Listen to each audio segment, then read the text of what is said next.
नमस्कार दोस्तों, स्वागत है आपका हमारे YouTube चैनल पर।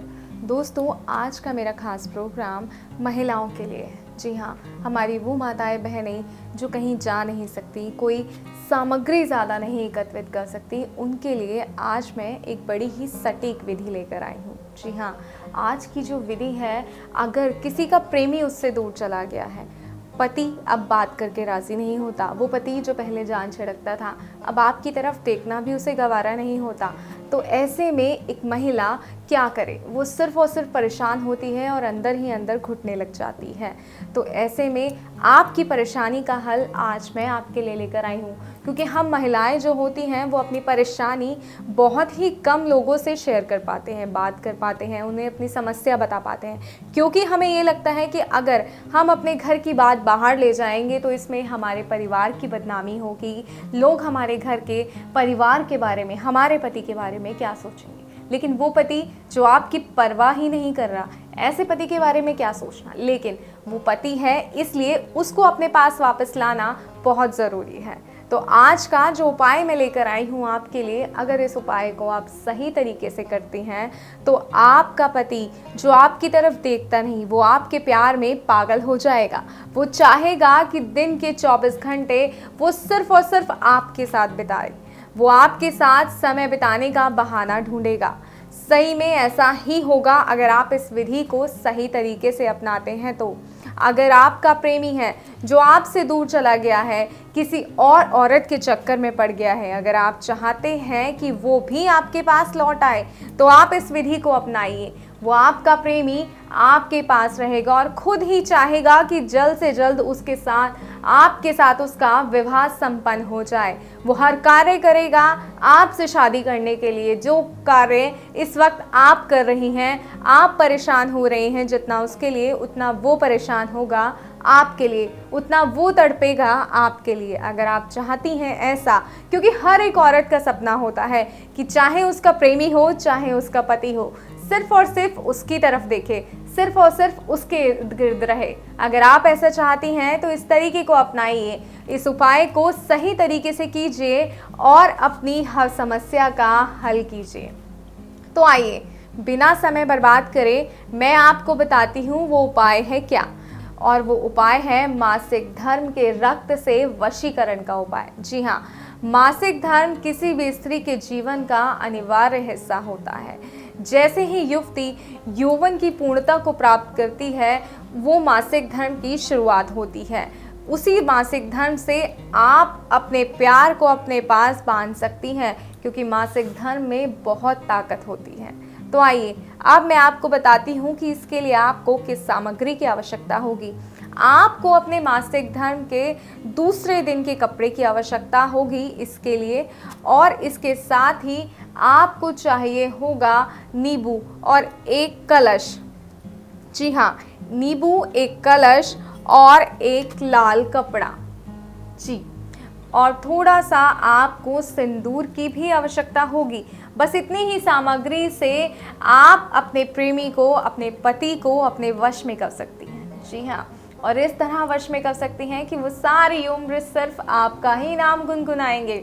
आप कहेंगी रात को दिन, तो वो रात को दिन भी कहेंगे। अगर आप चाहती हैं कि आपका पति भी आपसे इसी तरीके से प्यार करे, तो बिना रुके इस विधि को अपनाइए, सही तरीके से अपनाइए। मंत्रोच्चारण सही कीजिएगा, क्योंकि मंत्रोच्चारण बहुत ज़रूरी है, तो इस बात का खास तौर पर ध्यान रखिएगा। आइए, अब मैं आपको वो विधि बताती हूँ कि आपको क्या करना है। सबसे पहले आपने अपनी तर्जनी उंगली पर से उस जो लाल कपड़ा आपने लिया है, रक्त का कपड़ा आपने लिया है, मासिक धर्म के दूसरे दिन का कपड़ा जो आपने लिया है, उसके रक्त से आपको तिलक करना है अपना।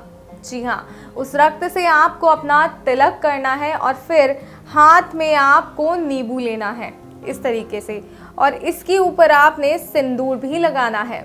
आइए मैं बताती हूँ आपको कि ये विधि आपको किस प्रकार करनी है। सबसे पहले आपने मासिक धर्म के दूसरे दिन के कपड़े से अपनी तर्जनी उंगली से अपने माथे पर तिलक लगाना है, और फिर आपको नींबू पर सिंदूर लगाना है इस तरीके से।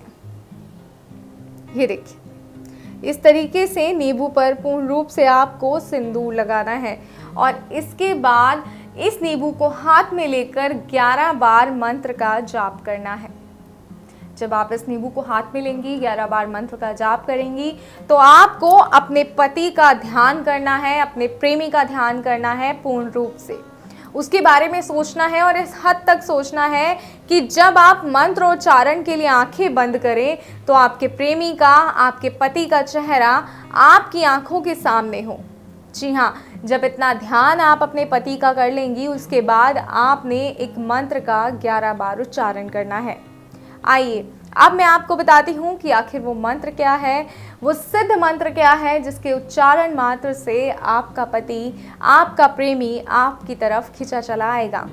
और मंत्र इस प्रकार है, शरीराय कुजस्विनी कामदा। जी हाँ, बस इतना सा ही मंत्र है और इस मंत्र का आपको 11 बार जाप करना है। 11 बार इस मंत्र का जाप करने के बाद इस नींबू को आपको इस तरह कलश में डाल देना है। ये देखिए, ये कलश है, इसमें नींबू को डाल देना है और उसके बाद आपको लाल कपड़े की सहायता से इस कलश को पूरी तरह से बांध देना है। ये देखिए, कुछ इस तरीके से आप इस कलश को बांध दीजिएगा। पूर्ण रूप से आपको इस कलश को बांध देना है कि जब तक आपकी विधि संपन्न ना हो ये कलश खुलना नहीं चाहिए, इस बात का ध्यान रखिएगा। और जब आप इस कलश को बांध देंगी तो इसके बाद आपको ये कलश ले जाकर बहते हुए पानी में विसर्जित करना है। जी हाँ, जब आप इसे विसर्जित करेंगी, जैसे जैसे ये कलश पानी से दूर जाता जाएगा, पानी में आगे बहता जाएगा, जितना ये कलश आपसे दूर जाएगा उतना आपका प्यार, आपका पति, आपका प्रेमी आपके नज़दीक आएगा।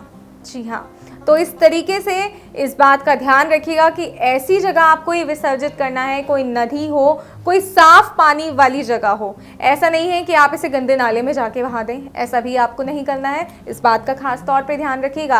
आपको साफ पानी जहाँ बह रहा हो वहाँ पे आपको इस कलश को ले जाकर विसर्जित करना है। जब आप इस कलश को विसर्जित कर देंगे, घर आएंगे, तो इसका असर आपको चंद मिनटों में ही दिखना शुरू हो जाएगा। आपको चंद मिनटों में दिखने लगेगा कि आपकी विधि तो काम कर रही है और कुछ ही समय में जैसे जैसे ये कलश डूब जाएगा वैसे वैसे आपका पति, आपका प्रेमी आपके पास लौट आएगा। तो बिना समय बर्बाद करे इस विधि को अपनाइए और अपने आप को, अपने जीवन को खुशियों से भर लीजिए। और भी कोई समस्या है, कोई ऐसी समस्या जिसका समाधान करके आप थक गए हैं, जिससे आप सिर्फ परेशान हो रहे हैं, किसी को बता नहीं पा रहे हैं, तो आप हमारी स्क्रीन पे दिए गए नंबर पर गुरुजी को कॉल करें, गुरुजी से बात करें, क्योंकि गुरुजी के पास हर समस्या का समाधान है। और एक खास बात मैं आपको बताना चाहूँगी दोस्तों, कोई भी विधि, कोई भी प्रयोग कभी भी किसी का बुरा करने की मंशा से मत कीजिएगा। जी हाँ, अगर आप अपने मन में किसी के लिए द्वेष रखते हैं, किसी के लिए गलत भावना रखते हैं और उस भावना के साथ आप विधि का प्रयोग करते हैं, तो विधि वो आप पर ही भारी पड़ सकती है। जी हाँ, ऐसा भी हो सकता है। इसीलिए साफ मन और सच्ची भावना से प्रयोग कीजिए, वो कभी भी आपके लिए गलत नहीं होगा, हमेशा आपके लिए एक पॉजिटिविटी लेकर आएगा, आपके कार्य को सिद्ध करेगा। और कोई समस्या है तो स्क्रीन पे दिए गए नंबर पर गुरुजी से बात कीजिए, उनसे अपनी हर समस्या का समाधान लीजिए, क्योंकि ऐसी कोई भी समस्या नहीं है जिसका समाधान गुरुजी के पास ना हो। मुझे दीजिए इजाज़त। जय माता दी।